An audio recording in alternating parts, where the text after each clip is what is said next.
Foundation र काँडागोसरी मण्डल नगरपालिकाले विगत 3 वर्षदेखि 50-50 को सहकार्यमा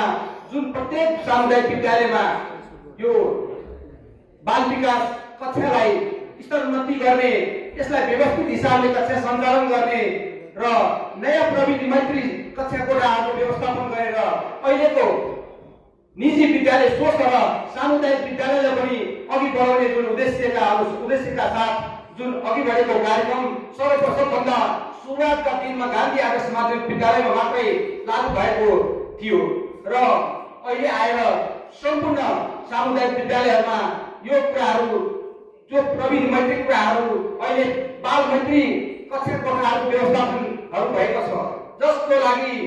हाम्रो विद्यालयमा नगरपालिकाको सबैभन्दा बढी विद्यार्थी अध्ययन गर्ने विद्यालयको रूपमा रहेको गान्धी आदर्श माध्यमिक विद्यालयमा हिजोका दिनहरूमा शिक्षकले पढाउने तरिका, हिजोको दिनमा बच्चालाई गर्ने स्याहार सुसार उसलाई हेर्ने दृष्टिकोणहरू जुन थियो र त्यसलाई पढाउने शैलीहरू जुन थियो त्यो एकदमै फरक भएको मैले महसुस गरेको छु। किनभने नियमित रूपमा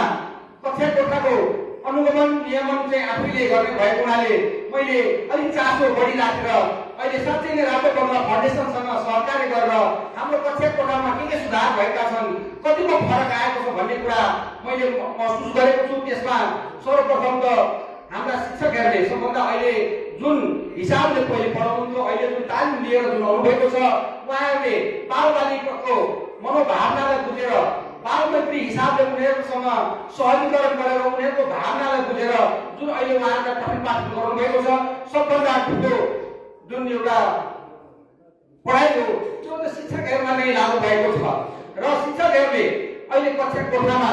हामी जाँदा पनि हिजोका दिनमा साना साना बालबालिकाहरू रोएर बसिरहेको हुन्थे, विभिन्न किसिमका चित्त नबुझाएर उनीहरू चाहिँ त्यति इन्ट्रेस्ट राखेर कक्षा कोठामा बस्दैन्थे भने अहिले सबै हाँसी खेली बसिरहेको हुन्छन् र हामी कोही जाँदा पनि सबैलाई कमसेकम गुड मर्निङ नमस्कार उनीहरू जाने बित्तिकै भन्छन्। त्यो सबभन्दा अत्यन्त खुसी लागेको छ र तिनीहरूको बेला भनेको मस्तिष्क विकासको बेला भएको हुनाले उनीहरूको मनोभावना उनीहरूको इच्छा के छ त्यसै अनुरूप चाहिँ कक्षा कोठामा पठन पाठन गराउनु भएको जुन हाम्रा सहजकर्ता शिक्षकजीहरू हुनुहुन्छ, हाम्रा शिक्षिकाजीहरू हुनुहुन्छ, उहाँहरूले जुन अहिले जुन पठन पाठन गराइरहनु भएको छ, यसप्रति हामी विद्यालय व्यवस्थापन समिति अत्यन्त खुसी छौँ। जुन हाम्रो नगरपालिकाले पनि एउटा जुन मोटोको रूपमा लिएको थियो, जबसम्म हाम्रो नगरपालिका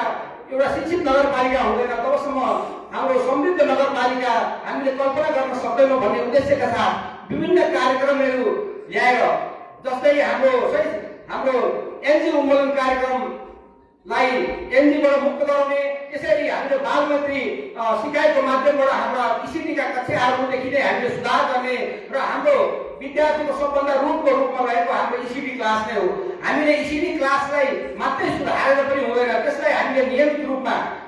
प्रत्येक कक्षा इसिडीबाट 1, 2, 3 हुँदै हामीले हाम्रो स्कुलमा जति क्लाससम्म पढाइ हुन्छ त्यसलाई त्यही हिसाबले हामीले अगाडि बढाउनुपर्छ र शिक्षामा सुधार नियमित रूपमा त्यसलाई शिक्षामा सुधार कन्टिन्यू गर्नुपर्छ भन्ने कुरा मैले महसुस गरेको छु।